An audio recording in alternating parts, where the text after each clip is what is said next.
Welcome this day to River of Living Water Revival School.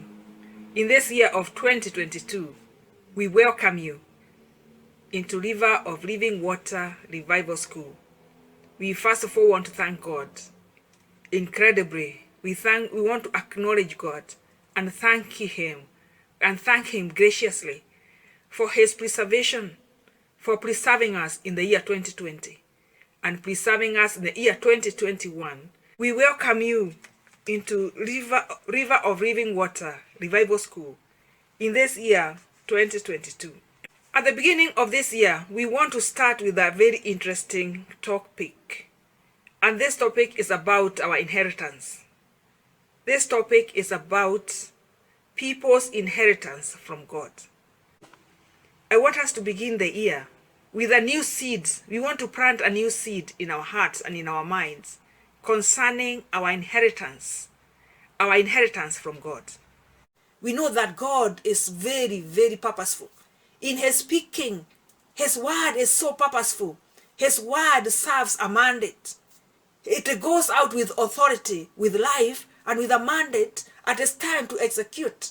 And so God speaks purposely. God does not speak all the time. Many times we speak, many times for the purpose of communication. And we speak words just for the sake of speaking so that we can communicate with one another. When we look in Genesis, we really see, when we see the work of God in Genesis, we see that God had a dream. When that time came, God had a dream. God had a dream, and that time God was just coming to execute His dream through His words. We see that God had a dream. He had a vision. He had an imagination. He had a picture to create a planet Earth.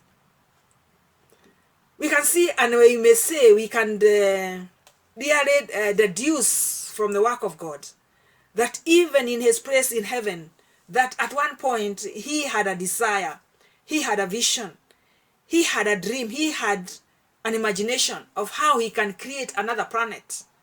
And in that planet, create another person, create another living being who is a human being, who had a complex nature, who carries the body of nature and also carried His breath of life. We may say that this creation of the planet was a dream that God had had for a very long time. And we can say that God had it for a long time. Because when we start the work reading in Genesis, we come and find that the Spirit of God is brooding over the waters. The Spirit of God is brooding over the waters. And then there is all darkness and there is no light. But we know that the waters upon which the Spirit of God is brooding, already there is another structure. There is a structure which is submerged within the water. There is a structure which is submerged with the water, which is a rocky structure. It's a rocky structure that God had created in His own power with fire. That through fire, God had created a planet called the earth, which He calls the earth. And He placed it in the waters. And we may say it cooled in the waters for a very, very, very, very, very long time. And so by the time God was coming to format the earth, by this time He was okay that it had cooled down. That what the hot stuff that was remaining within it was the hot core, in the center of the earth. At this particular time, God was ready. His time had come to come and execute the power and the authority of His word to format, to organize the earth, to organize the universe, and also to format the earth.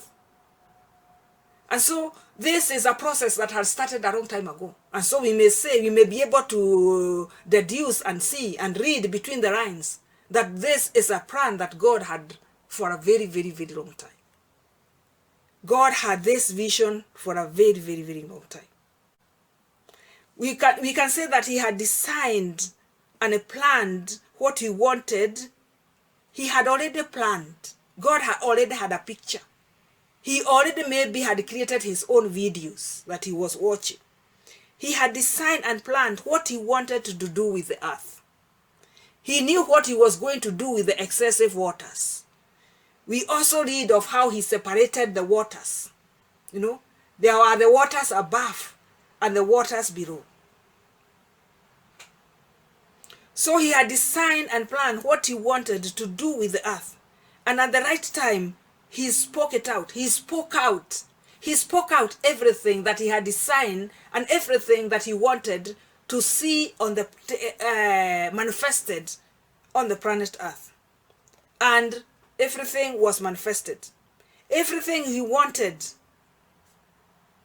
he manifested it through the power of the word, because he spoke. And God is the center of resource. We have said that God works from extensive knowledge.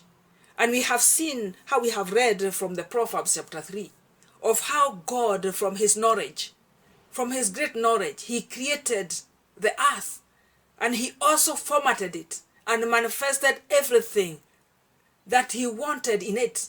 And he spoke laws, he spoke living laws that were going to order the systems that he had put in place on the earth.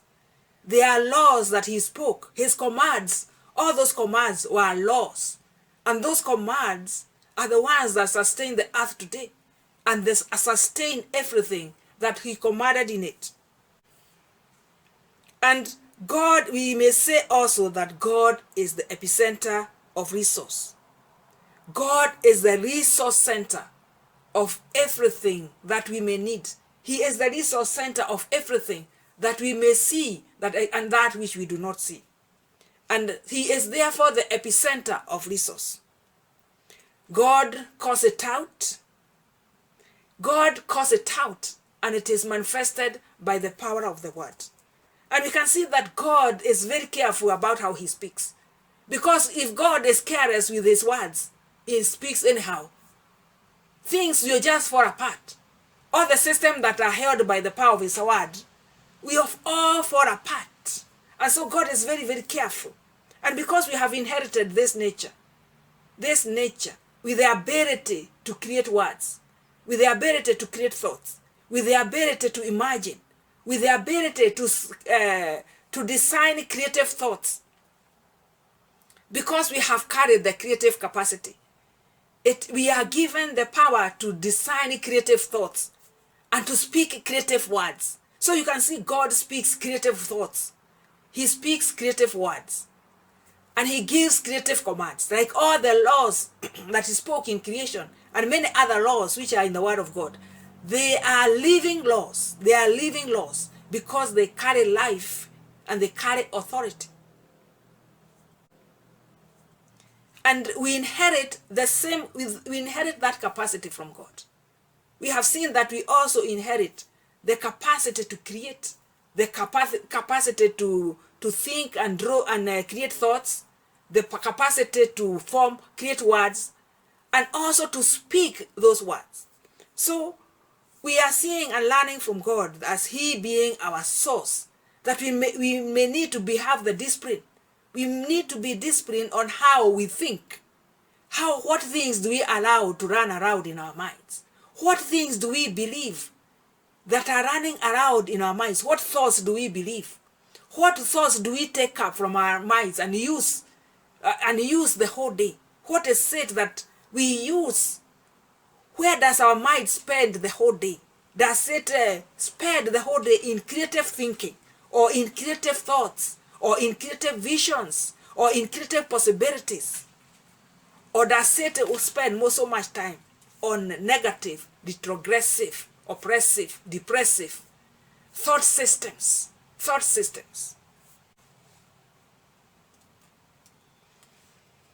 So we can see here, therefore, that God is a thinking personality. He is a thinking personality. At times, people of the world think that they are so smart because of the great advancement and achievement that have been achieved over the ages. People have a tendency to think that God is amorphous. He's amorphous in nature. And God has no thinking capacity. And people try to think that they are smarter than God. People try to think that they are smarter than God. We know that God is a thinking God. God is a thinking God, and he has a thinking capacity, and we inherit this thinking capacity from him. You know, we have inherited this thinking capacity from him. So created in his image and his likeness, we also inherit this thinking capacity. We inherit this thinking capacity. And this tells us that it is very important to think the right things, to think the right thoughts, to think thoughts that are creative, to think thoughts that are productive, to think thoughts that open up gates. We need to look into our future and also set words. We need to set words into the nations that God has appointed in every family.